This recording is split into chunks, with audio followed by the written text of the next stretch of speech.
And welcome everybody to, I believe, maybe like the 17th episode of the ABT Time podcast, where it is 3 o'clock in the afternoon in California, which means that in Melbourne, Australia, Jen, what time have we got? I'm trying to come on. Here we go. My camera is maybe working or maybe not working. There she is. Hey, I'm here. Good morning from 8 a.m. in Melbourne. Hello. On the next day. And we're recording this one special on a Sunday afternoon. So it's Monday morning for you. And you guys still in lockdown down there? Yeah, look, that just sucks. I mean, you guys are still on the weekend and I'm having to face down a Monday morning of work in lockdown. I think that's entirely unfair, Randy.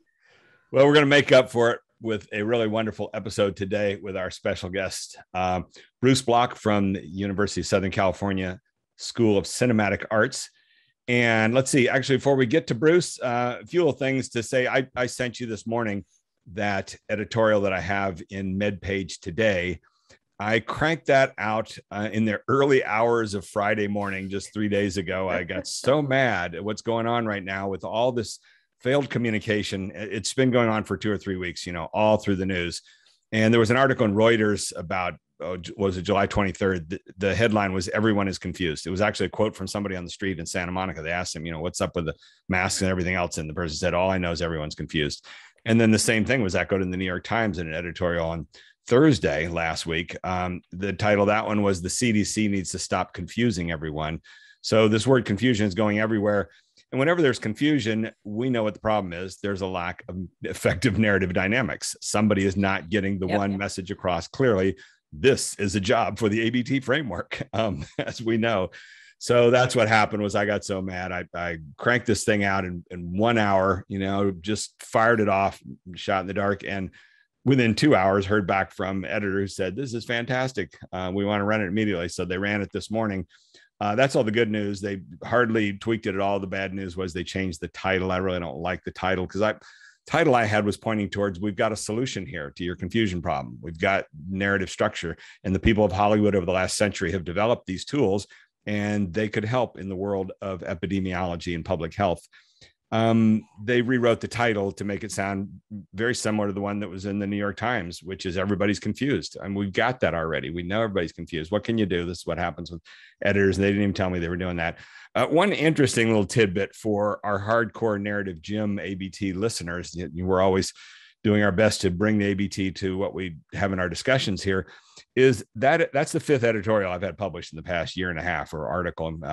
And all of them, I just crank them out. And then when they're done, after the fact, I go back and I look at these simple narrative metrics we talk about in the course, the but to and ratio and the frequency of the word and. And after the fact, because my brain is programmed with this narrative stuff and to argue, I end up with a huge ratio. So for this one, once again, it's not like I sat there and analytically tried to put in buts and therefores, things like that. I just wrote it. And then afterwards, the ratio is 9 buts and 20 ands for index of 45, which is huge, way up there. And that I think matters. You're just a show off, Randy. Well, this is just a tip to all of these people listening in. If you want to write these editorials, when you're done with your draft, you really ought to go back and do this simple little thing. Put it in the word processor, count the number of buts, count the number of ands, and look at that ratio. And if it's way down there, something's wrong. You're not arguing much. The word but is really, it's setting the tone. It's pushing, advancing the narrative.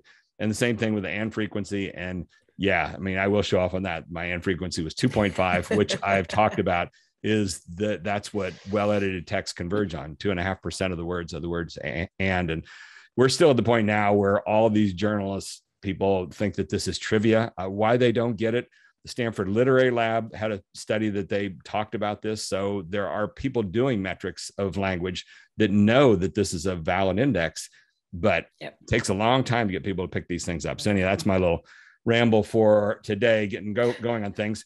The great thing with Bruce, and the reason I'm excited to have him come join us, is that he's really one of the world's experts on visual expression, but more importantly, what he taught us in his course, the kind of the hallmark of the course, is basically that you have to have narrative. In fact, where's the quote I have here that I was going to read to him later? Picture makers must understand story structure, or they may never be able to correctly use visual structure. That's what he taught us. And that is so true, which is all these visual things are great, but if they're not supporting the narrative, then what good are they? So we'll be getting into that in a big way. This is Bruce's amazing book, The Visual Story, with all my little Post-it notes and things. And you have your copy as well. I don't have Post-it notes, though. I feel left out. There we go. We are both good students. We have done our homework. Got lots of things you got me onto this book, Randy, and it just blew my mind because, unlike the rest of you, everyone who's joining us today, I've never been to film school. I've never studied any of this stuff. I'm completely naive when it comes to any of this, the way you curate what our eyes see. I've never really thought about it very much before, even though how much I'm into the way we express ourselves with words. And I just totally blew my mind. I can't wait to listen to everything Bruce has to tell us. Well, so Patty Limerick's bit about the fool, that is in our narrative blitz, and her whole theme about this is the role of the official fool is to ask the questions that all the sophisticates are afraid to ask because they don't want to look stupid. You are our official fool today, and I know that you've got the guts to get in there and ask those questions and we will roll with you. So don't hesitate to jump in and slow things down, because we'd like everybody able to follow this conversation. It's so broad and interesting and great. Bruce is Jen, do you know who Sergei Eisenstein was? Oh, I know the name, but I couldn't tell you. I couldn't tell you any details. Sorry. Okay. So he was one of the fathers of kind of the creative artistic side of the entire world of cinema in the 1920s with silent movies. He was a Russian filmmaker, and he kind of created the whole idea of montage and putting images, juxtaposing images to create other thoughts and ideas just by looking at two images in sequence and things of that sort. They showed us some of his films in film school. And Bruce's official position at USC, he holds the Sergei Eisenstein Endowed Chair in Cinematic Design. And he really kind of traces his roots straight back to there, because he told me when we talked a couple of weeks ago, he's been teaching this one course at USC that I had 25 years ago, along with Greg Tillman, who'll be joining us. He began teaching in 1977. He took it over from an instructor who'd been teaching it since 55. That guy took it over from a Russian guy who'd been teaching, I think he said, since the early 40s. And that guy had studied with Eisenstein. So the lineage goes straight back to the Grand Master, which is amazing and fitting, because Bruce has created an entire whole world and discipline of visual storytelling built around his 7 core elements of visual expression, which, do you know what they are, Jen? I won't get them in the same order that Bruce gives them, but yes, tone and color, color, movement, space, line, shape, and I think the last one's rhythm. Yes. Would that be correct? Yes, that's amazing. Wow. I studied. Study up and prepare. I was prepared to fill in the ones that you didn't get, but you did. So I think on that note, that's enough introduction for us. Bruce, if you could join us, we will get the ball rolling here. And then let's also have Greg Tillman. You want to join us? And Greg was on the episode a couple months ago with Jason Ensler, where we kind of did a warm up to this, because we talked about, that was what our discussion with Greg and Jason was so good that in the wake of that, I said, we got to see if Bruce could find the time to join us for a further deeper discussion. So Greg was a semester ahead of me in film school, kind of specialized in sound a lot then, and then eventually became editor and director, documentaries, and on Discovery Channel. He directed a season of Dirty Jobs. And then since then, edited some major documentaries and executive produced Night Stalker, that was #1 show on Netflix earlier this year. And most importantly, edited a tremendous documentary called Operation Odessa that is in my top 5 most favorite documentaries of all time. Crazy movie. If everybody hadn't seen it, it's still on Netflix, isn't it, Greg? I don't think it's on Netflix anymore. It's out there somewhere, though. You can find shucks. God, such a good movie. Okay. Crazy movie. Okay. And so on that note, Bruce, greetings. Thanks for joining us. And how you doing? I'm doing great. Thank you so much for having me on. This is very exciting for me. It's a little bit of a alumni reunion thing, and see you guys, and to meet Jen and talk to you about this is what I'd love to do on a Sunday afternoon. So fine. That's wonderful. Do you have a lot of former students that come back to you and ask you to do things like this? I mean, I've told you your name is a brand name in Hollywood, in development rooms and things like that, at TV studios, and and movie studios, people talk Bruce Block. And when that name comes up, it's instantly everybody in the room that has taken your course or whatever, you know, it's a whole language. Do some of the people bring you back for events and things? Sometimes I'll get an email from someone say, you won't remember me, but in 1988 and 1993, and we're working on a script, and could you just look at these 20 pages and tell us what you think about space or something like that? Or here's some dailies. What is wrong with this, do you think? That happens the most often. I think that's an important thing to mention, Randy, is that Bruce isn't just a great professor, but he's also got a hand in a ton of great movies where he's come in as a consultant and worked with directors like Something's Gotta Give, What Women Want, Pretty in Pink, right? I mean, there's all kinds of, Spanglish. I mean, well, and with those movies, are you both? Are you more producer than being involved with visual elements? It depends on the movie. Some people that I work with, the director brings me in, and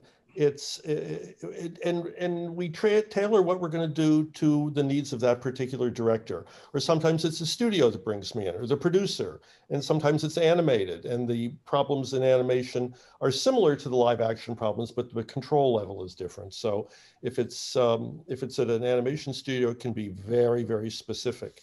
And if it's something else, sometimes it's in post, it's not even in prep.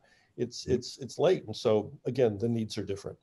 Okay, so I wanted to begin here just by giving our listeners a little sample of just a little sample from deep in the weeds. So everybody, don't worry if you're not following this is just a little smidgen of the language of what you teach and things like that. So I had this one question. Here's my question for you. So she ran through the 7 elements, one of which is movement. And then in movement, you talk about there's movement of moving objects in the scene. There's movement, rhythm, the element of rhythm. Okay. So you say there's rhythm in moving objects, there's rhythm in editing, but here's my question is, how do you get rhythm in stationary objects? That was one of the 3 on your list. Well, that's where most of rhythm comes from, because most movement does not have rhythm. You don't confuse movement with rhythm. A fast movement does not necessarily have a fast rhythm. Most visual movement is through stationary objects, because rhythm is communicated actually through line. And so if you have a still photo, a still photo, no movement of any kind, literally is still, you find the lines in the shot. How many lines are there? The number of lines will be the speed of the wait. What do you mean by lines there? Line. Let's see. What would be a good example?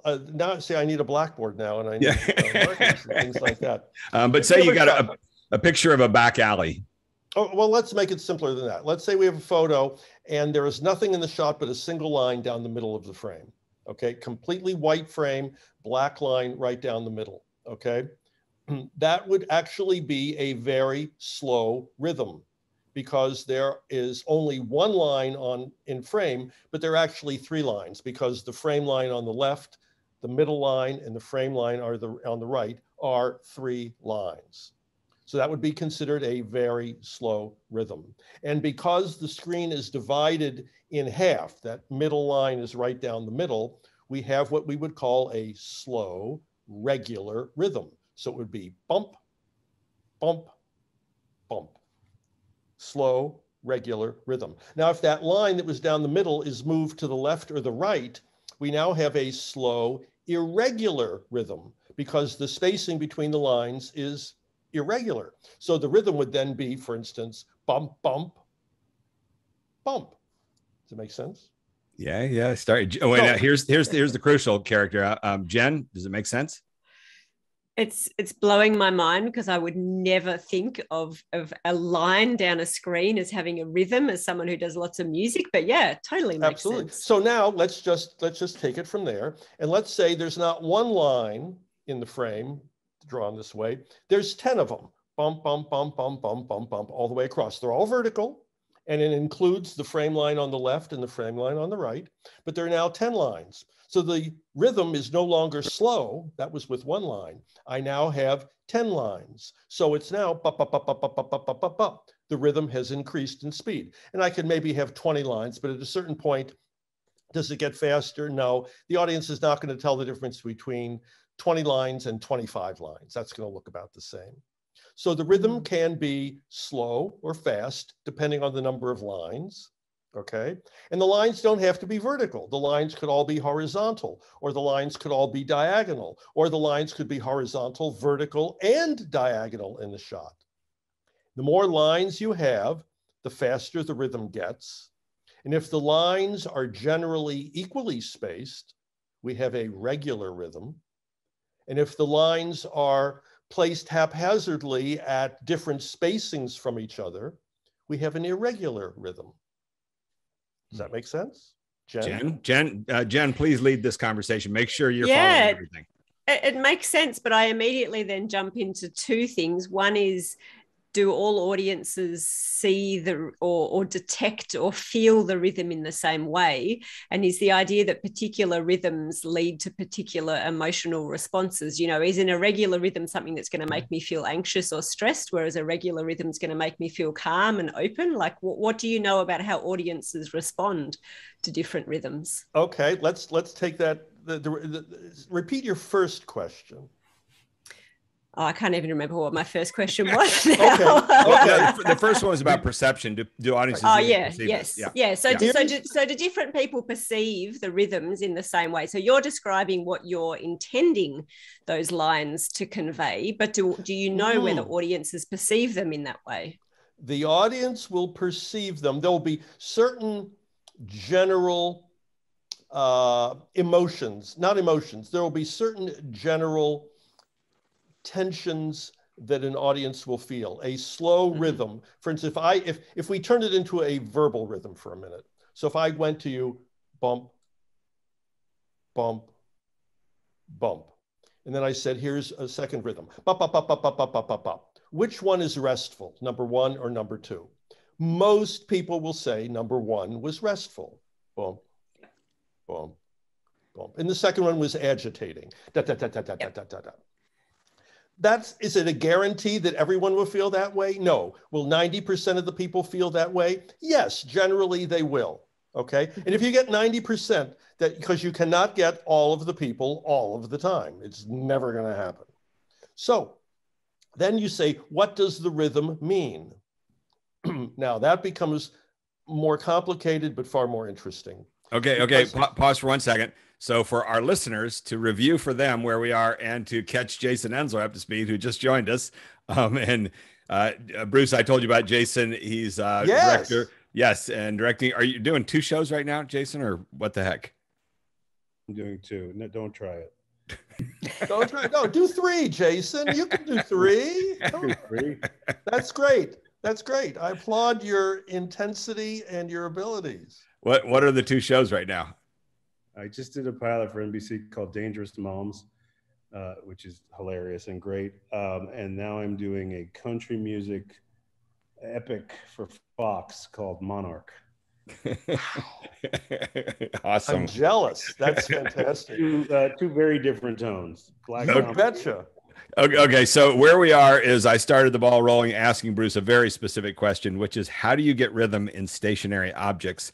And he began giving us a very elemental explanation, starting off with just an image that's a single line coming down and explaining rhythm. And then Jen asked, do audiences really pick up on this sort of stuff? And that's the one I want to answer. Yeah. So keep going. Now, if you ask the audience when the movie was over, said, what kind of rhythm was in that? They would have no idea what you're talking about. They would say, well, the music rhythm. No, not the music, no sound. They will never know that. And they should never know that. And they should never analyze or think about the rhythm. That is totally not their job. It is our job to control all of that, okay?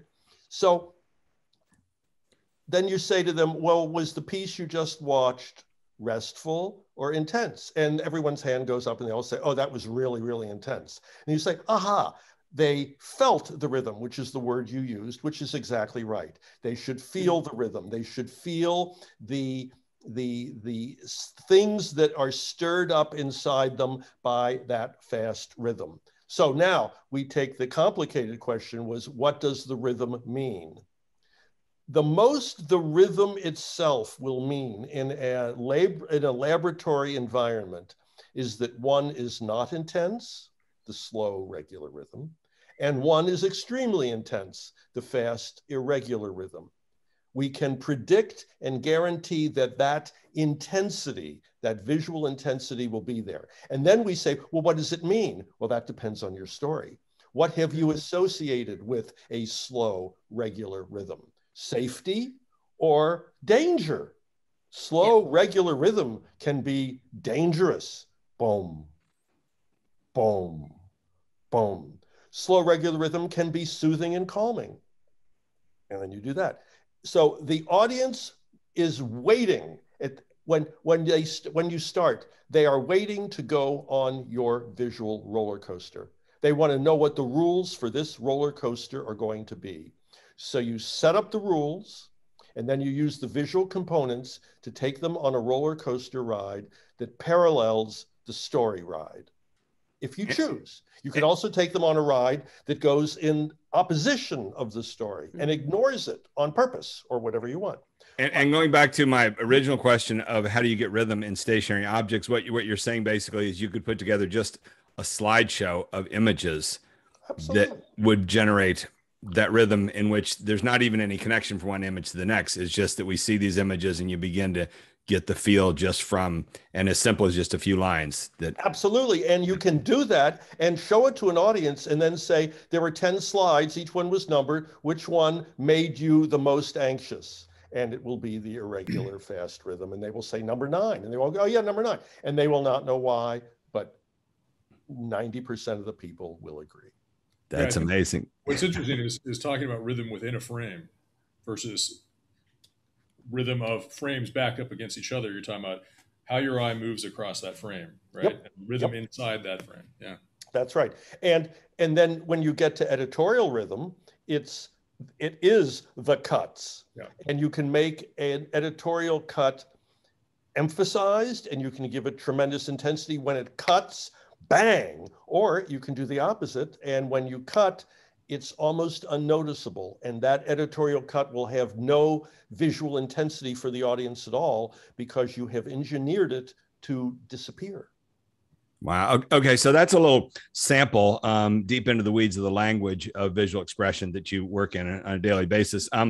Let's jump. We'll get back into some of that stuff. But for now, let's jump into a different perspective on all this, which is the 7 elements that Jen ran through so expertly. And when did the 7 elements, when were they formulated? Can you give us a brief history of that? Did you have them from 1977 when you first started teaching the course? Oh, yeah. Yeah. No, Eisenstein. You go back, Eisenstein and Pudovkin and all those guys, all those filmmakers, they kind of figured it out. And they didn't figure it out from scratch. It comes from fine art and painting. So you go back a few thousand years to the cave paintings, and they're there. They're all there. And it's the same 7, really, over and over again? The only one that kind of gets introduced because of movies is movement. Because fine art was dealing with stills. But even if you go back to the cave paintings and you see there's a bison or a bison-looking animal, there aren't 4 legs, there's 12 legs. And they didn't have 12 legs, they had 4 legs, but the 12 legs were indicating the movement. Oh, wow. And then you mentioned that the fellow you took the course over from, who had taught it since 1955, was a painter himself. Yes, he came from fine art, yeah, and animation, actually. And so then when you took it over, did you start it anew from de novo, from scratch, pretty much with your own perspective on how to teach visual expression? Yes. Well, I wanted to modernize it. It needed to come up, not only technology and lenses and things that we do in conventions that we have that weren't really around in 1920 or in silent films. They were all there, but they were being used in a fairly crude elementary way, which was fine for the storytelling they had there, but it all needed to be updated and brought into modern times, whatever that means. And so it really was going back on everything and saying, okay, now how do we use this now? And what's the range of change that's occurred since someone figured it out on a cave painting wall? But the basic elements are still there. And so we had it in the mid 90s. So you'd already been teaching it almost 20 years by the time we came along. Oh, yeah. If you take a look at the course from 1977, when you first started teaching it, How different is it today from that very first one? And then if it has changed, has it changed in phases? Were there some transition points where you made major alterations to it? Yes. It went with technology. Like in the very early 70s, suddenly everyone was shooting with telephoto lenses. Everything was long lens stuff. And before that, you go back, people, it wasn't going to be that. They were in the studio system and it was going to look a certain way and you were going to have the studio and that was what you were going to do. And certain people could experiment, but no. So telephoto lenses came in, fast editing came in, television commercials became something else. And every time someone developed a new technology, color timing, look, when we got to digital, suddenly color timing as we knew it in the old days was completely obsolete. And now you can, if you don't like the color of their fingernail, one finger, you can go in and change that. You can desaturate, you can change all this. So all of the controls that we had, instead of being 7 levers, there's 107 levers now. So you got to talk about all of them. So then like in the 80s with MTV and things like that, in the 90s, all that movement came in and shaky cam and everything else like that. And I think they recalibrated the eye of the public's, the audience, suddenly became acceptable to have these shots that go all over the place. And then some of that wore people out and moved on or whatever. You must be one of the all-time overall kind of judges of all that. I mean, given the course of your teaching year after year, you're watching those visual trends as they come and go. Have you seen a lot of things come in and be fads and go away? Absolutely. The soft focus filters, the star filters, the morphing. Remember when morphing, everyone had a morph all the time and for no reason or good reasons. And there are brilliant examples of it. Longer and longer lenses. You see people shooting with mild telescopes. Great stuff where you go, what am I looking at? And you realize you're looking at a telescope view of the desert. And it's just like, wow, that kind of stuff. Or bleach bypass on film. And then what we could do digitally to pull colors out and to change them to lenses that will shift their plane of focus. I'm missing the term there. But there's more and more stuff came out. It's hard to keep up with it now. It's so great when a student will email me and said, I don't know if you've seen this, but look at this video. And someone's done something so cool and new. And there's still plenty of stuff to discover. That's what I was just about to ask. Is there still plenty of new stuff to discover and new resolution and things like that and everything else? Yeah. Okay. Absolutely. Okay. Jason, how about if you ask a question about long lenses or things like that and the many years you've had using long lenses? Sure. Hello, Bruce. Hiya. How are you? What do you want to know? What do you want to talk about long lenses? No, I didn't know how cool they were until I saw you working with them. So, well, that's great. Go ahead, Jason. Oh no, I was going to say, I go through phases where I'm really into long lenses and I like the compression and I like the isolation that it offers emotionally for character. But then I also go through other phases where I want to be right on top of the character. And my longest lens is a 40 and I feel the environment and I feel their panic and I'm just right in there with them. And so I vacillate back and forth because long lenses are beautiful, but sometimes they're too disconnected emotionally. They're very voyeuristic, but they're not necessarily, how do you say, what's the word? You're not as involved from an audience standpoint. That's true, but there'll be two other things that come into that quotient. One is the actor. There are actors that will feel that they bring the audience right up to their face. No matter okay, wait, hang on one second. Let me interrupt 1 second just to make sure because we've got a broader audience listening. Jen, are you with us when we're talking about long lenses? Tell us what comes to your mind when I say long lens. Well, I'm sure I'm not really with it, but I have some sense from what Jason just said of how closely you are focused in on the person who you're meant to be watching, right? Like how much of their background and how much of the environment that they're in are you seeing, and how much are you just focused in on their body and their movement and what they're saying? Is that? Is that fair? And I understand what you mean. I understand what you mean about therefore whether you're more integrally involved with the character or whether you more feel like you're kind of watching them from a distance and being the voyeur. Jason, does that work for you for explanation? I'll take it. Sure. Okay. Okay. I think one of the main things is the shallow depth of focus. So everything's soft behind them. So you're really in this little world with the character. So sorry about that. Okay. Yeah. Bruce, keep going. So there are actors that will pull the audience in 2 seconds. That it's their face, their ability to communicate with the people, the audience that's not there. They're just actors that just pull you right in. And when the actor cries, the audience cries. You're just with them 100%. So different actors will require, in my opinion, different lenses and different distances from the camera. And the other thing that happens is you read a script and your brain and your inspiration says wide lenses. I know it's telephoto. I love telephotos, but not for this show. I think it's going to be a different lens. The most important thing is that whatever your choice is, you make a rule and you have that you have that rule for that film. This film is going to be this for this reason. And that's going to be the world that I create visually. That's going to be my visual rule. Can I break the rule? Of course you can break the rule. Will you go to film jail for that? No. People will probably still love the movie. But if you break the rule, you need to know consciously that you've just broken the rule. And that might change the way the audience feels about what it is they're looking at. And is that appropriate for the script? And sometimes you just get bored with long lenses, or you get bored with wide angle lenses. Say, let's just go the other way. Why? Because we're going to go the other way. Great. That is the rule for this film. And that's fine. Better to have a rule, even if it's arbitrary, than to have no rule and say, well, it's after lunch, so I'm going to use a wide angle lens. Yeah. And in an hour, I'm going to use a telephoto lens.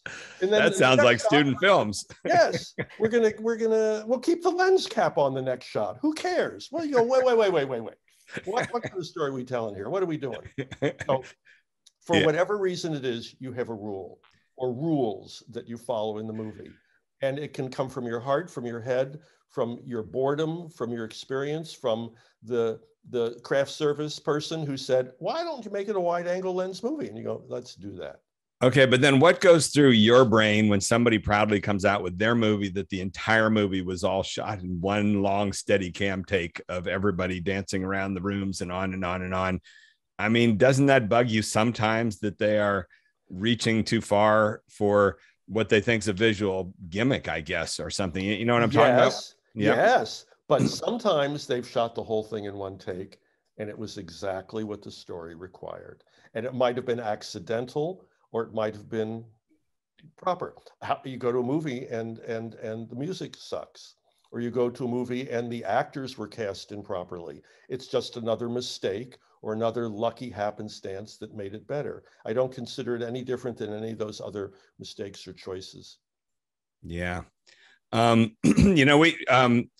So Greg and Jason, I had Bruce listen to that episode we did a couple months ago where we talked about Bruce Block type stuff. And so he already heard our discussions on some of those things. And one of the things we got into was I was quizzing Jason about how often in the real working world of Hollywood do you get to talk Bruce Block with cinematographers and the people you work with? And your answer, Jason, was basically pretty rarely, right? Well, most people, I mean, certainly executives and producers don't have the bandwidth to hear about it. I made the mistake recently. I think maybe you shared this with Bruce. I made the mistake recently of it was after you encouraged me after our discussion, double down on the Bruce Block of it all. And I went into a meeting about lenses and eye lines and the emotional quality of this and that and the thing and the space and the movement. And the response I got, I didn't hear from them for 3 weeks. And then I got a phone call that said, one of the producers said, what does he think? He's a DP? And then I had to go back in and simplify my approach and talk about like crane shots and like the big scope of things. And then I got the job, but it was a close call. Yeah. And I get a lot of stories from people about that, but actually I get both versions. Some of them will call me after a meeting and say, Bruce, I used all your terms in the meeting. They all sat there with their mouths open and they said, oh my God, this guy's got it. Let's turn it over to him. This is going to elevate everything to a new level. And other people who came out of their meeting and said, I should have never talked about that stuff because they glazed over. That I could have been talking Martian for all they knew. It was not so. That the stuff that we talked about in class is sometimes better kept behind the scenes. Well, and didn't I said that as well, that there's a lot of interference when you're directing, and there's a lot of bullshit that you have to put up with. Mm-hmm. And what I found the great use of your whole theoretical approach is that it became a creative safe space that nobody else really understood, that when shit was hitting the fan, at least I had these elements to control and have influence over, so that I could still do my job.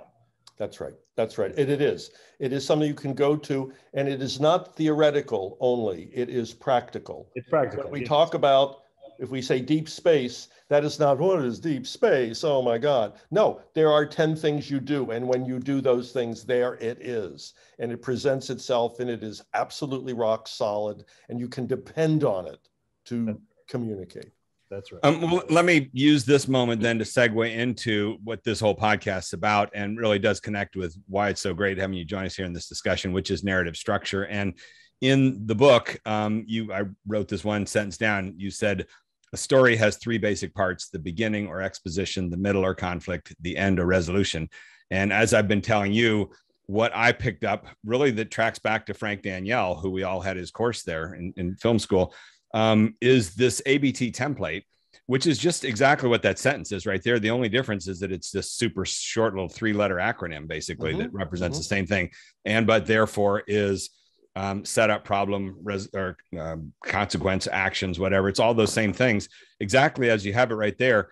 And what we're on this mission doing now is bringing that knowledge from your course, Frank Daniel's course, Hollywood, all of that sort of stuff that really hasn't radiated that much out into broader society. And yet people are using it more and more. They just don't have a language to reach into it with. And the interesting thing is almost this exact parallel of what Jason was just talking about there, which is we're getting a lot of people we work with now, and a lot of people from National Park Service, the FAA, Federal Aviation Administration, Fish and Wildlife, all these government agencies that are learning this ABT framework. And it gives them the same sort of ability, which is to lock in these three elements of and, but therefore in their argument, and they get into a presentation and they may lose track of some of the fine details, but they know off to the side, they have this confidence that comes from knowing that little piece of theory that's rock solid and super simple at that level of those three things. And I think that's exactly what Jason's talking about, is having that confidence of knowing that you've got these visual elements that are rock solid. There's a scientific element. I mean, that's a lot of at the core of what you teach. There's a science too, at some level. It's 50-50 science and art, I think, of the visual expression, but same sorts of things. And I read this line from your book also earlier of picture makers must understand story structure. They may never be able to correctly use visual structure.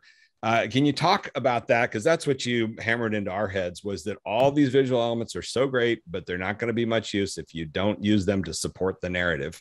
Tell us about that over the ages. That's the crux of the course. I mean, we talk about space, line, shape, movement, color, rhythm, and tone, but they're there to serve the story. That's the only reason you're going to use them. You have to use them. If you take a picture, almost any picture, all 7 of those visual components are going to be in the picture, whether you had a plan for them or not.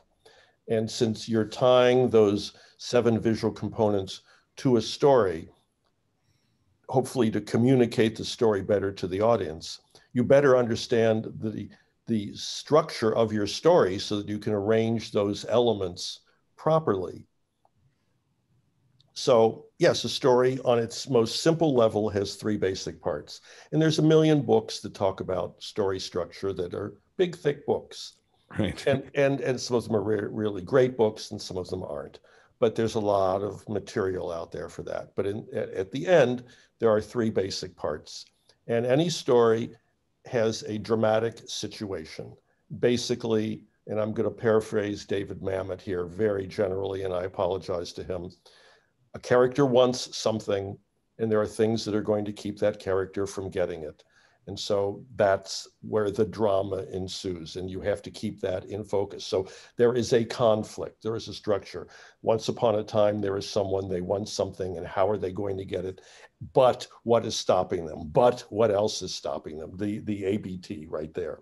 Therefore, if this should stop that. So the visuals can be arranged to do exactly that same thing. And the visuals are space, line, shape, color, movement, rhythm, and tone. So how can you arrange those 7 components in terms of supporting the conflict of the story? Because if you know how to control those components, you can put each one of those components in conflict with itself or with another visual component, so that as the conflict of the story builds, the conflict of the visuals can build as well. It is exactly what you will do with the music. At the beginning, everything's fine. So the music is pleasant. As problems begin to occur in the story, but this occurs, but this occurs, but this occurs, the music gains tension or anxiety or danger or intensity. You can do that with the music. You will do it with the actors' performances. You better do it with the visuals as well, because if you don't, the visuals will try to steer the picture, the movie, in a different direction, which may be incorrect for the story you're trying to tell. When did you first start showing movies to your class and turning off the volume and talking them through the visuals? Right from away. The very beginning? Right from the beginning? Very beginning. I started doing it before I got to film school. And what are your top 3 most favorite movies to do that with? They change. I was afraid you were going to ask me something like that. It changes so much because a better example of something comes out, or a more modern example comes out. Because you can't show, you can't show students today a movie from 1931. The example will be brilliant. And I'm sitting there going, oh my God, look what they did in 1931. And the students are going, my God, it's a black and white movie with people who are all dead. I never heard of them. And it relates to nothing. What am I looking at this stuff for? Now, I might as well show them a dial telephone and say, let me teach you how to do a dial. They go, what are you talking about? So it changes all the time. Little Princess on our brains when we were there. Yeah. And it's brilliant. It's still brilliant. I love that you remember that. I can't help but run certain sequences from Orson Welles' Touch of Evil. No one's going to beat it ever. If there was a better example of deep space and staging, I would run it. There isn't. And I apologize to no one for saying that. No one has beat Touch of Evil for staging in deep space. Let me ask you something. Are some of these visual elements wasted on today's audience more so than long ago? No? People are still as perceiving of them, you think? They're not perceiving of them, but it affects them unconsciously. Yeah. Absolutely happens. Absolutely happens. Just as much as 30 or 40 years ago, you think? Well, the style of editing has changed a little bit, but when I run the stuff and I say watch this, and what do you think? When the lights come on, the audience, the students or the audience or wherever I am, wherever, they'll say, "We never saw that movie before. Holy, what is that movie called again?" And they all start, they're all texting it. They're all going, "Oh, I gotta look at that," and they start looking at it in class while I'm lecturing, which pisses me off. But so that one's really great. You know what's really great also? Get Out has some spectacular sequences in it. Up in the Air, just incredible stuff. Okay, wait a second. Slow back down on Get Out. Who was the DP, and was the DP really savvy in terms of things that they did? Or I wasn't there. I don't know if it was the DP or if it was the director. Or the production designer, or they all got together, in a good movie, they all get together and talk about it. Yeah. You look at the beginning of the movie and you look at that ending sequence out on the road at the end, it's all there. And you run those 2 pieces back to back and everyone goes, oh yeah. Lady Bird you look at the first 4 shots of Lady Bird and the last 4 shots of Lady Bird, and it tells the whole story right there. Greta did it in these, and it's great. And it's not like, oh, now I see it. When it comes on, everyone goes, oh, yeah, it's so obvious. It has to be obvious. When you watch a movie like that, do you find yourself sitting up in your chair and the alarm bell's going off like, wow, they're doing this stuff? Nothing makes me happier. Nothing makes me. The movie, Sorry to Bother You. Do you know that movie?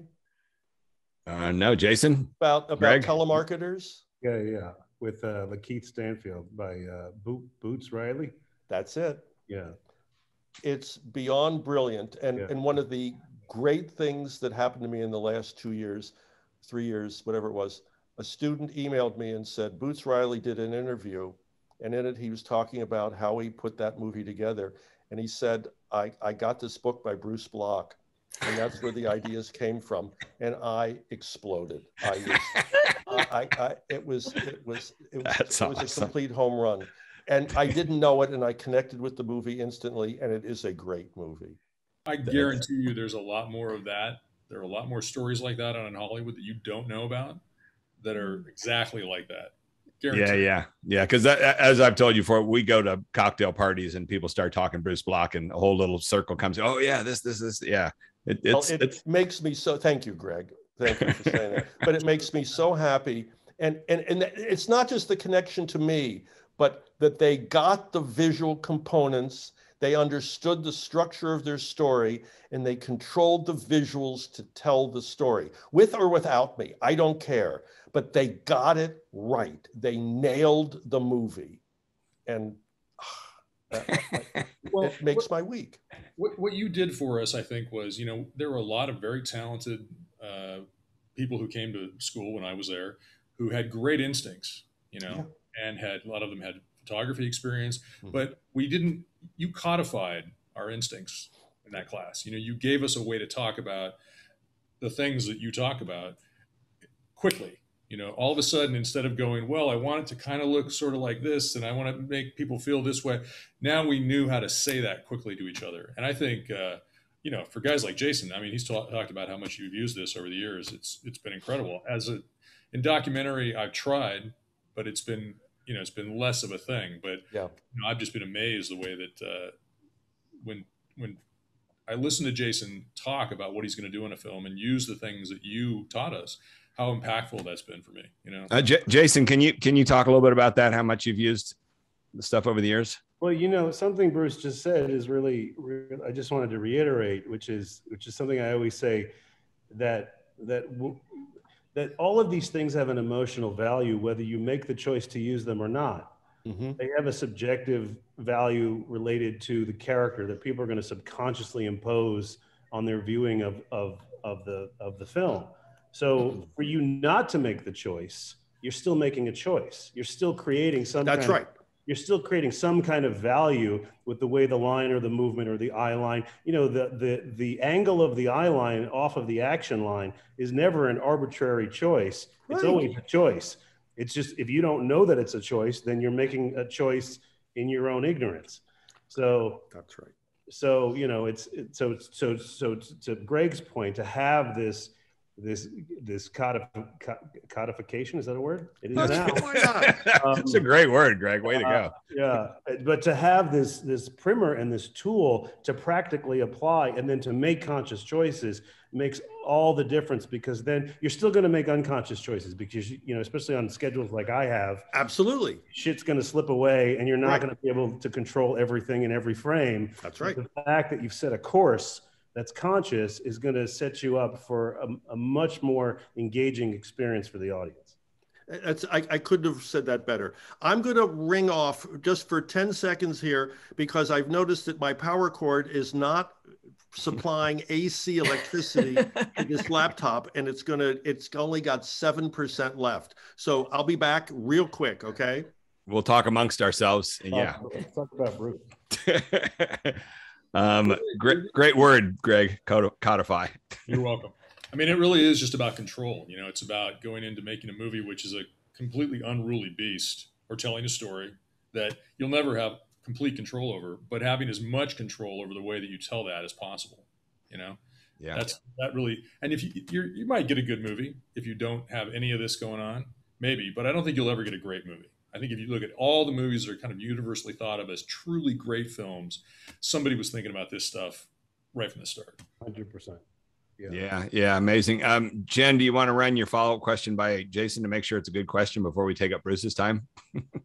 Oh, that is so harsh, Randy. Don't you trust me? You invite me along and then you suggest that I'm not qualified to ask questions. I'm offended. You're the official fool. I warned you that at the beginning.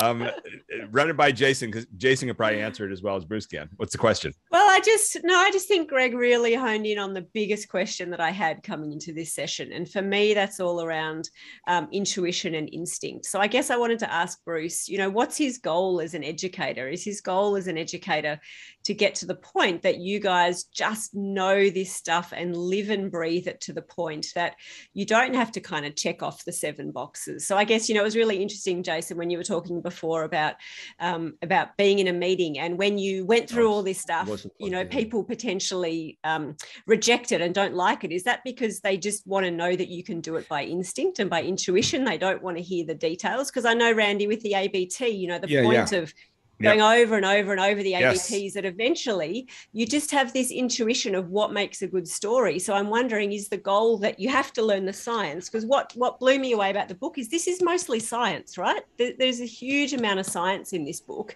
Is the goal that if you really immerse yourself in the science for long enough and deeply enough, that eventually you don't have to kind of check off the 7 things, you just know what makes good visual communication? Well, and that's where we're trying to get to? Well, that's a great, before we hand it back to Bruce, that's a great question, because what you're hitting on is the divide between the academic world is more about intellectual development, and the practical world is more about visceral development, or cerebral versus visceral.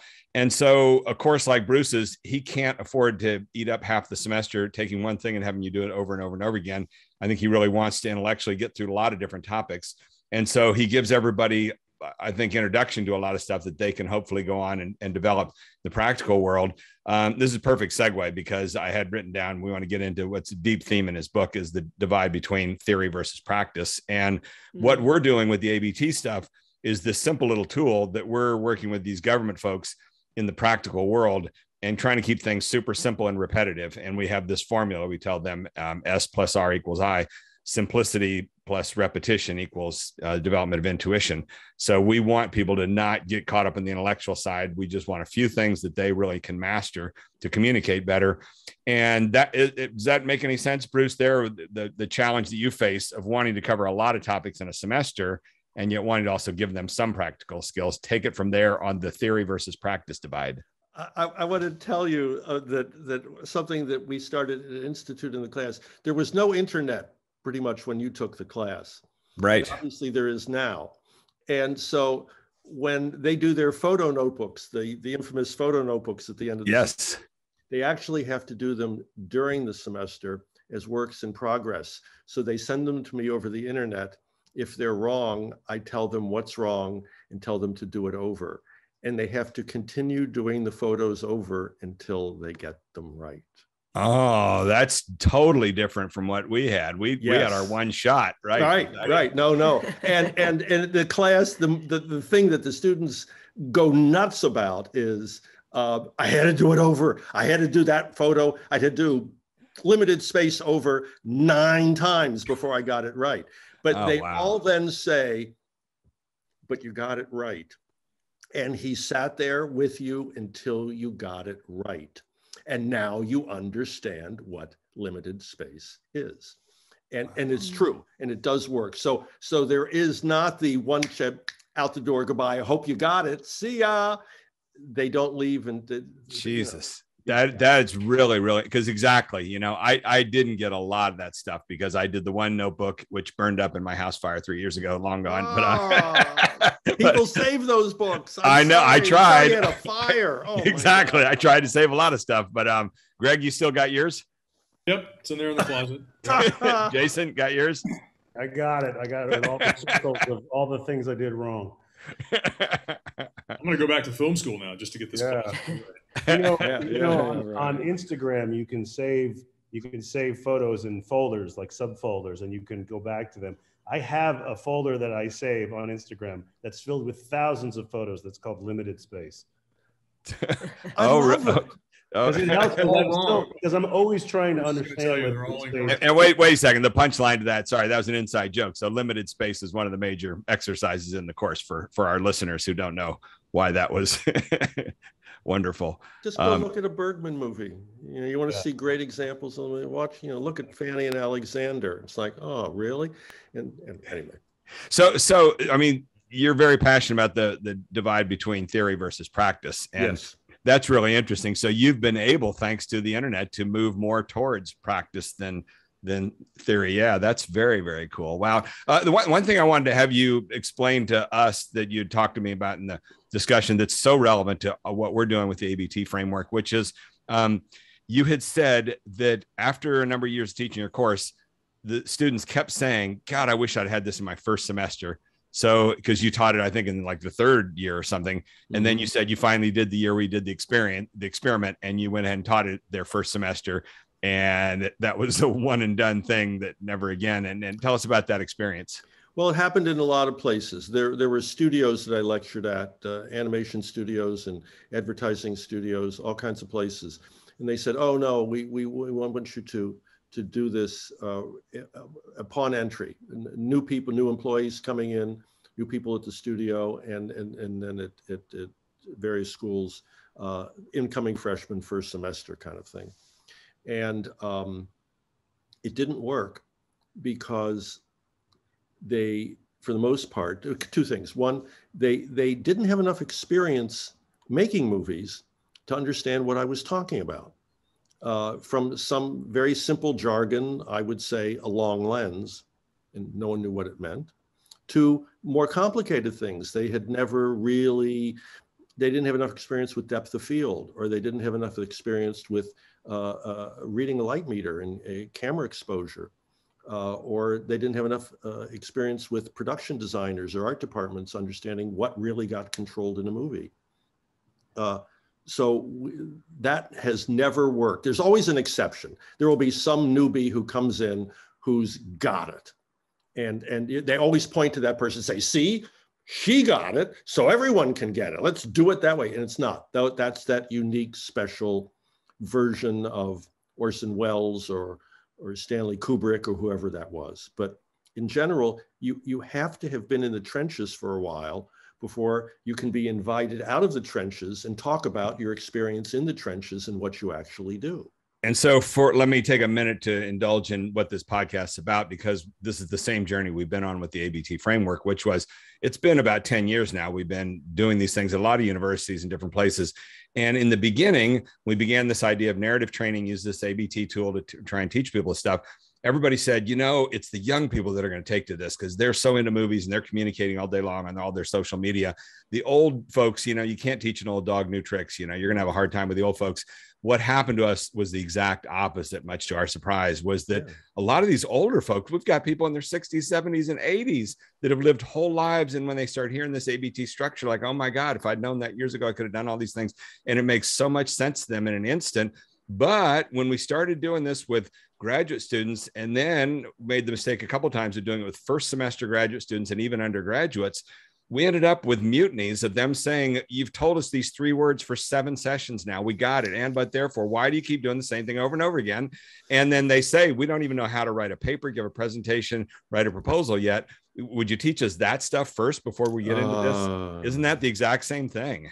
Yes, it's exactly the same. You have to do it. It takes one class to explain an aspect of space, Jen, called deep space, which means you try to make the space look have as much depth as possible, even though the space is really on a flat screen that has no depth. So deep space takes 3 hours to explain deep space. And at the end, they go, we got it. You say, okay, great. Everyone for next week, turn in a picture that is as deep as you can possibly make the space. 15% of the people get it right. The other 85 get it wholly incorrectly wrong. Go back and redo it. And eventually, most of them get it, and there will be some that never get it, because you can't have the theory in your head unless you can do it in practice. And once you get it in practice, it's actually pretty easy. It's a wonderful, You've wonderful. got to tell me, Bruce. How do you do it? I want to know. When the podcast is over, I'll tell you. But and you have to do it. You have to do it. And this drives me nuts with film students everywhere. They say, I got it. Now I just have to wait for someone will have to hire me to make a movie so that I can do that. I said, why don't you go out with your phone this afternoon and a couple of friends and make a deep space movie? Go make a 3-minute deep space movie. Well, we got to have a script. Okay, the story is there's a guy waiting for an elevator and it never comes. He's in the lobby and the elevator never comes, and he finally gives up. Or the elevator finally comes and he gets in and he won. That's the movie, make all deep space. And they go, well, I got it. No, stop talking, go out and make that 3-minute movie. You don't need a permit. We're on campus or at the studio. There's an elevator bank right outside this room. Go out there right now with your phone and a buddy and make that movie. And they go, well, that's a big problem. That's a big problem. They are afraid to make the practice happen after they think they understand the theory. Well, the and theory by itself is useless. You know what? I'll tell you the direct parallel of that was as we came out of film school, there were a lot of our classmates that exactly that. They wouldn't make a movie till they got hired to make a movie, and they ended up becoming unemployable because they went so long without making any films that like they lost the language, and then they finally got hired on something. And yeah, you start to see the true filmmakers. They're just making films all day, whether they've got a movie deal or not. They're just doing it. Yeah. And when you went through, you had to do it on film pretty much, or crummy video. And now we have a studio in our pocket, and there is no excuse on any level not to go out and make this stuff so that when you do get the phone call, you're ready. Another little thing I want to talk about for a couple of minutes here, mostly Greg and I, we learned so little about writing in those 3 years in film school, and we thought we learned some stuff. And I had 5 courses, and they talked to us about different things. And Frank Danielle's influence was tremendous there. But for me, it was 10 to 15 to 20 years, slowly but surely. Nobody talked to us about Joseph Campbell when we were there. The Christopher Vogler stuff, nobody was talking about it then. They could have been, they should have been. Mm-hmm. The writing, what we got was so piecemeal, but it also combines with the need. It takes time to develop narrative intuition is the term that I've coined for what we do, but I just drew that from the term story sense, which is what the great screenwriters have got, just that intuitive feel for how you shape a story. Yeah. But that comes with time and experience. And Greg, you want to say a few words about that? Because Greg ended up taking a really great course with UCLA that kind of added on to what he had. Who was that? What was that? Tell me about that, Greg. I found a guy named Corey Mandel. Oh, sure. You know who he is? Yeah. So he seemed to me finally to be the guy that I'd always been looking for in terms of writing instruction, who was doing what you were doing for visual storytelling with screenwriting. He wasn't telling me how to write, what to write. He was telling me how to write. He was giving me the template for the way that screenplays really worked. And nobody else had done that. Mostly it was just, let's sit around a table and, read a few pages that we've just written, and then hear from all these other students who also don't know how to write what they think about what you just wrote. I was like, wow, that's expensive advice that I'm getting. So for me, that has really been a pleasant experience to find somebody who's out there doing that. Yeah, if you find someone like that, it's absolutely the best. And there are other people that said, no, I'm going to write, and they got into the trenches and they met other people and they sat around and they talked a lot and they, got drunk a lot and smoked a lot of cigarettes and pounded it out and rewrote it and were smart enough to figure it out that way too. And that's another route to go. But there are people that can show you the basic simple path to writing. And again, it's about how to write, not what to write. And I can't stand it when you give your script to someone or you're in a script round, they say, well, what I think you should do is you're dead. Yeah. That's the worst advice possible. And one of the crucial elements that actually is part of our agenda with what we do with this ABT framework is the social dynamic, basically trying to create mini writers groups to get these scientists in particular I work with who are so bad with communication, a lot of them. And science is such an antisocial profession where people sit in their laboratory all day long and then they go and give these important talks.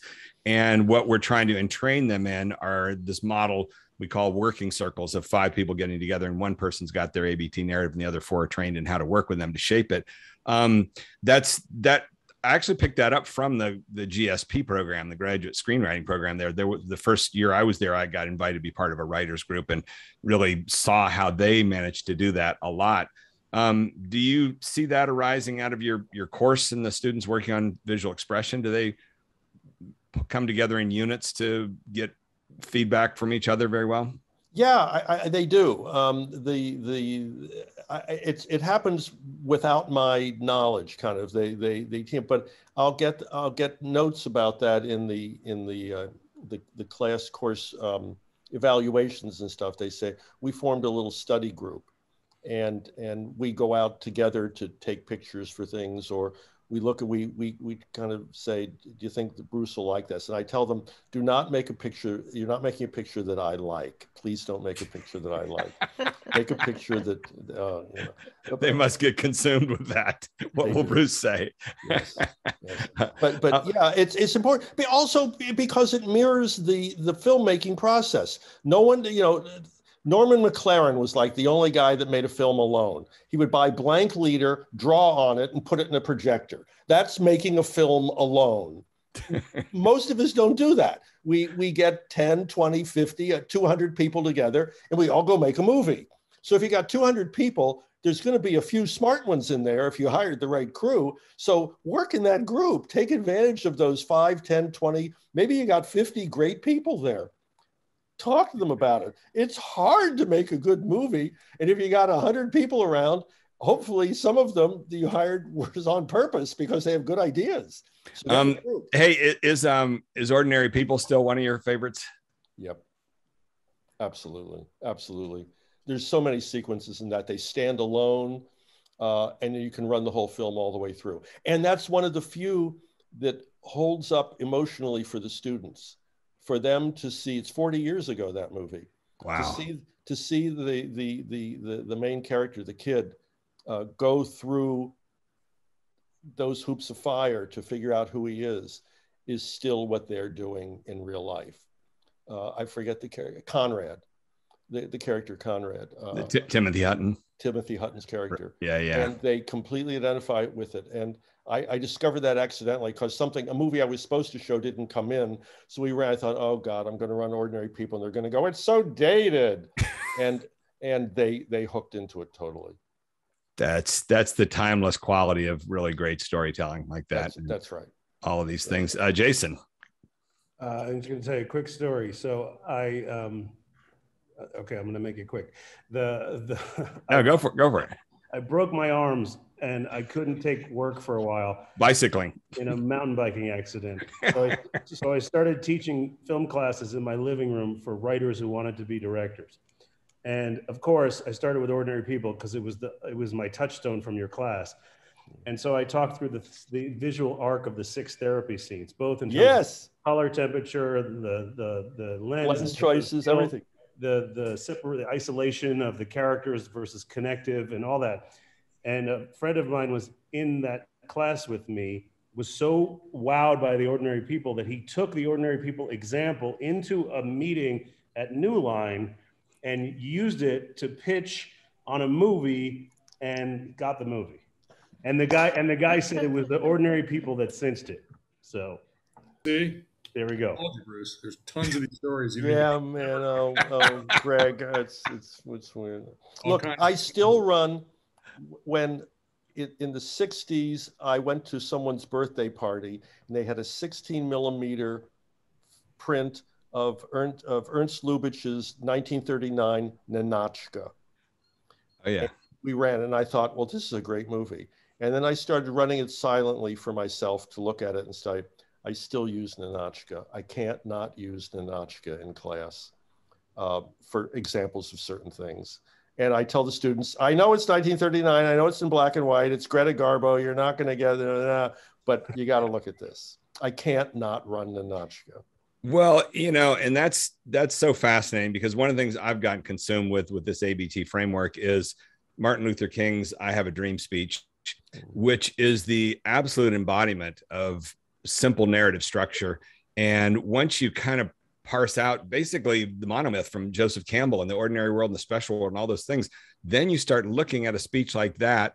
And what's fascinating with that speech is he gave it twice that summer, in June in Detroit, and then in August. You know about that? Yep. And when you look at the revisions from June to August, that was a brain with incredible narrative structure going at it and shaping the thing closer to this ABT form, because the June version had, in the opening paragraph, it had the word but twice. It had two different narratives he was setting up.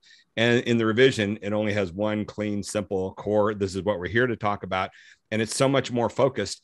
And you begin to realize in something like Ninotchka, that guy didn't have any courses in visual structure, whatever. He just had the brain that had the intuition that drove him to do that stuff. He probably couldn't even articulate a lot of why he did the things. Correct.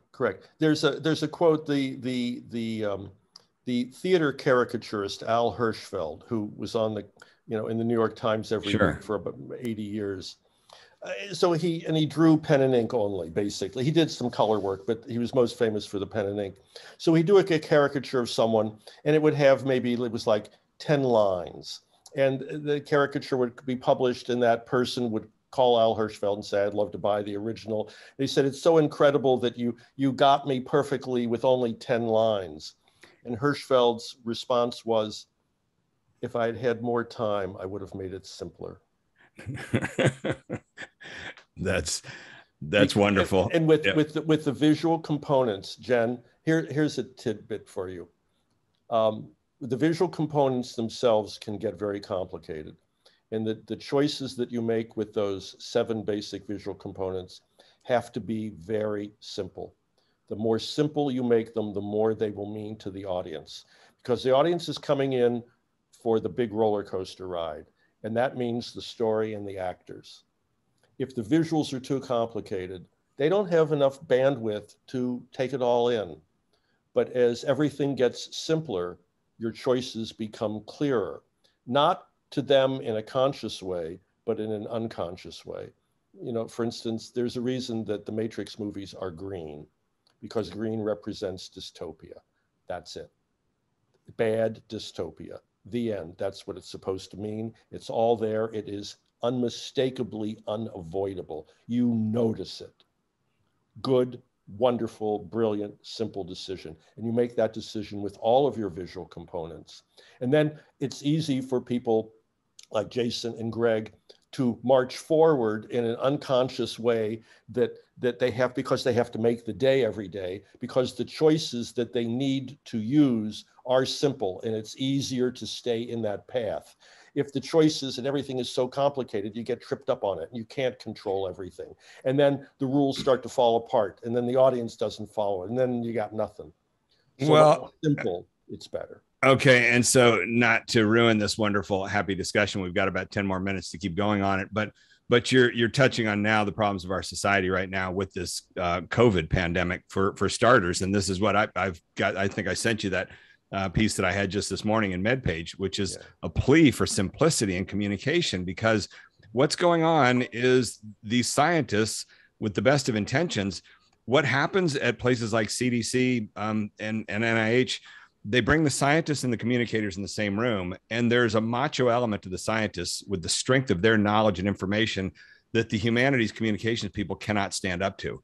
And I've watched this and I've listened to it from the people from those major institutes. They bring me in there and they say, we just can't stand up to the scientists. They get their way. They end up making the policy on how we're going to communicate. And they say, we're going to get all this information out there. And now you look at the headlines, and over again, everybody's confused on this thing because they've failed to put simplicity as a priority. It's just endless, that dynamic. And why is it? And do you teach that in your course, the power and importance of simplicity, and how do you teach I'll give you one more good example. The Shining. Okay. Stanley Kubrick's The Shining. I will show a still of the kid on the little toy bicycle pedaling down the hall. Just a still photo of the carpet, the hallway, the kid. And I'll say to the audience, what movie is this from? And they all go, The Shining. And I say, how many people have actually seen The Shining? and half to a third of the people now raise their hand. So the other 2/3 who have never seen the movie recognize the shot right away as being from The Shining. How did they know that? Because they saw a still, a clip, a preview, something in the simplicity of the shot. In The Shining, deep space, the hallways, represents inescapable evil. The conflict in the story, it's a haunted house movie. Are they going to get out alive or not? That's the basis of the plot. Deep space represents inescapable evil. The end. The end. That's almost the whole visual structure for the movie. The color red makes a change and rhythm makes a change, but that's it. Kubrick plans his movies for 5 years. Great, because he got the simplicity at the end, and it is unquestionably what the movie is about, and it's right there. Everything needs to be reduced to that, not to make it dumbed down, but to make the communication fully successful. And isn't that also present in A Touch of Evil? The use of deep space as same basic theme, right? Bruce, I feel like that's just a fundamental point for everybody everywhere. You know, to boil something down to its simplest elements takes time and energy and clarity of thought. And, you know, it's that really famous Blaise Pascal quote from, I can't remember how long ago, centuries ago, saying, you know, I've only made this so long because I didn't have time to make it shorter. Yes. You know, trying to get things short and simple and clear is hard. And either people don't have the time, or they're not being paid enough to do it, or they just can't be bothered. But for whatever reason, we end up with this, you know, real complexity in our understanding of the world. And it's a massive, massive problem in every domain. Well, and it's never been as lethal as it is right now with what's going on with the pandemic. You know, it's really it's costing lives at this point, which is tragic. So as we wind down here, I wish we'd go on for several hours, but Jason and Greg, each of you want to make one final question, statement, anything like that? Jason, for starters. Yeah, I have a question. So there's a movement afoot to get away from 100 years of sort of patriarchal, male-dominated storytelling, including Joseph Campbell, including, you know, if you think about it, 90% of every decision of framing and composition and sound were made by men for many, many, many, many years. And so the language was codified in that way. And I'm wondering, you know, you watch a movie like, I don't know if you saw Portrait of a Lady on Fire, which is— No, I did not. It's a Celine Sciamma film. It's wonderful. And it's precisely about this. It's precisely about a woman who is hired to paint another woman, and the woman refuses to be painted as long as she is objectified, until the woman who's painting her sees her reciprocally as a full sort of holistic being. Mm-hmm. And they fall in love. And that's sort of a story in like 17th century France. And the framing is such as well. It sort of starts in sort of a male gaze approach, and then it creates more of a reciprocal framing. And I'm wondering, great. It's great. And I'm wondering, are the 7 elements that we've been talking about, is that more like the pentatonic scale, where it's just a human sort of like, we just understand this thing, or is it subject to an evolution based on a potentially a new way of seeing? Wow. Yeah. Thank God I brought you on to join this discussion. I can't ask questions like that. Go for it. Well, I've done a lot of reading and a lot of research about the 7 basic visual components. And yes, we could look at 2,000 years of history and say it was mostly men. And so is there another way of looking at it? There may be. I can't wait to find out what it is. Right. Are there more colors? No. I know that we know what the color range is. That's it. Are there different kinds of spaces? Not unless we come up with a new way to present our movies. There's flat, deep, and everything in between. But it's flat at one end and deep in the other. I know there are only 3 lines: horizontal, vertical, and diagonal. That's it. I don't think those things are going to change. Do I want to see how other cultures, other genders, other people handle them? God, yes. I would love to see the whole range. I'll never live long enough to see the whole range. Right. But it's all there, and they can all be rearranged. there's a certain number of spices in cooking and all of that. But have we found all the ways to mix them together? Not by a long shot. So I'm ready for all of that. But I think that the visual components themselves are pretty well defined in terms of the alphabet you have to work with. Now, what you do with the alphabet is completely up to you. And I want to see your version of it, not the one I'm teaching. Find another way to take the alphabet and make new words. Awesome. Wow. That's awesome. Greg, you got a final question? That should be the way where we go. I will go in a completely different direction and just tell a quick story that I thought of before we got on here, which was that when I was in your class, Bruce, Randy and I and another guy named Adam, we made a film together, the short film that we, sure. At the end, of course. And do you remember it, Bruce? Do you remember it? No? Yeah, I had one, though. I thought it was a little too long. Yeah. That's exactly right. That's my point. I wanted to talk about that because I think the grade that we got on it, we're kind of bitter. I got a bone to pick. This just goes back to my saying that I think you don't know the effect that you have, and I don't think any teacher really knows the effect that they have out in the world. There was an edit in that film that the other guy in our group really wanted to keep in the film. We were cutting back to something a second time, and I really thought I didn't like it, but he was adamant about it, and it kind of had declared himself to be a real expert in editing at that point in our class. And so we showed that, and the first thing you said was, "Why'd you go back to that?" And in that moment, my trust in my gut as an editor shot up 1,000%. And I became an editor. And that's not the only reason, but it helped. And I just want to let you know, and thank you for that. Welcome.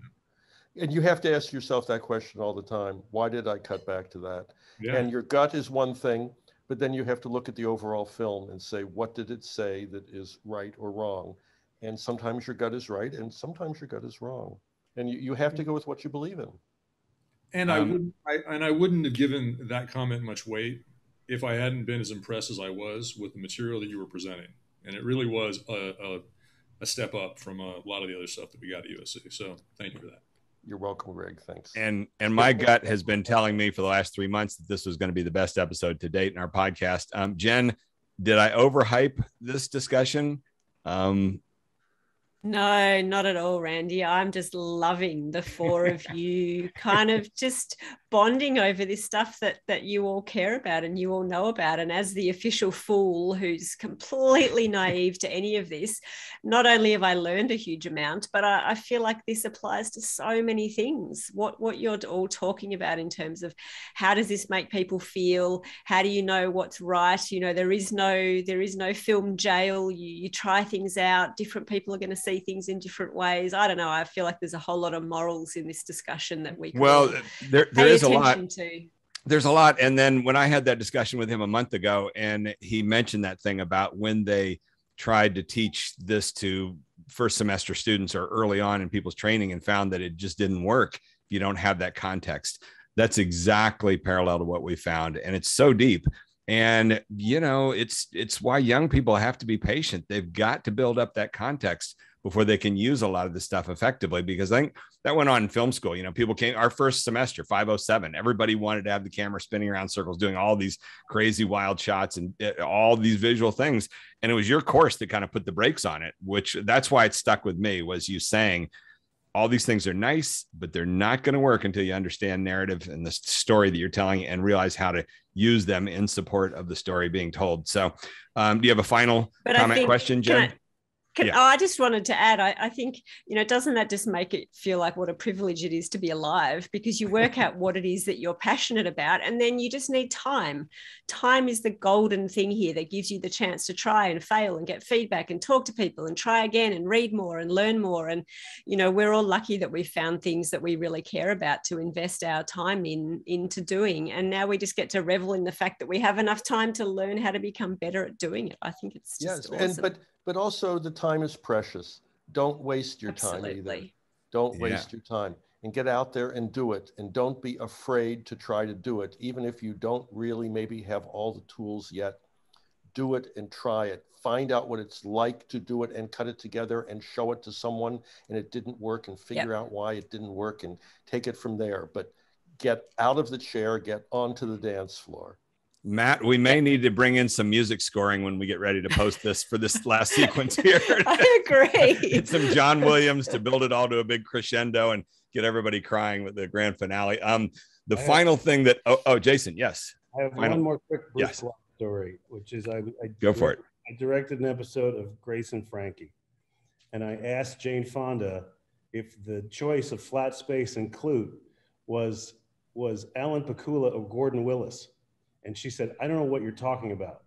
And so every lighting setup on that show was an hour because they're 79 years old and the DP had to hang muslin all around the set to soften everything. And so I had an hour with Jane Fonda and I had all the stills from Clute in my computer. And so I taught her your class on set and she was like, nobody ever tells us this stuff. This is amazing. So, well, if you ever see her again, tell her that I said she's brilliant in the movie. Okay, great. Is that one that really embodies a lot of visual principles? Oh yeah, it's Gordy, it's Gordon Willis and Pakula. They made their Paranoid trilogy together, Clute, Parallax View, and All the President's Men, and all three of them are textbook brilliant movies and brilliant visual structure, brilliant. That's amazing. Well, we could go on and on. Thanks, Jason, for that. That's great. That was awesome. The final thing I'm going to say is that my good buddy Mike Backus yesterday called me up and had tickets to the Dodgers game right this minute, right behind the dugout. And I said yes. And then I woke up an hour later and said, wait a second. No, we've got this podcast we got to record today. And this is so much better than going to a Dodgers game, even sitting 2 rows behind the dugout. This was really, really, there you go. You know, how much praise can we heap on you? But no, I think we all have felt that over the years. For me, from USC, the production program back there in the mid 90s, there were 3 courses, I think, that for me hit really hard. With yours kind of number one, David Shepard, I don't know if you remember him and his History of Silent Cinema.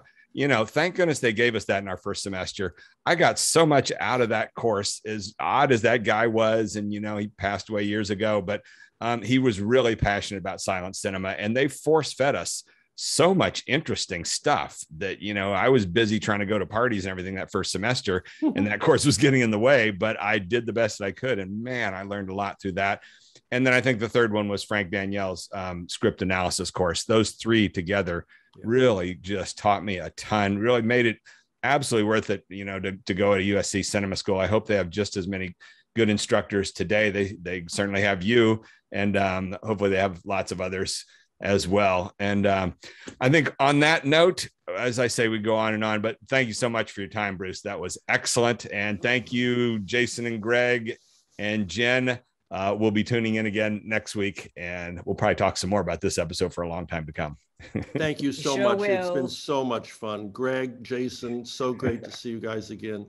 Really, Jen, pleasure to meet you. And Randy, you did this. They're setting us up. Thank you so much. This has been like 3 months in the making. We did that initial discussion with these 2 guys. Then I talked with you, and the whole thing we've slowly incubated, but it's perfect, and it came together perfectly. So thank you very much. I will keep in touch and send you the link. Okay. Bye-bye, guys. See you guys. Bye.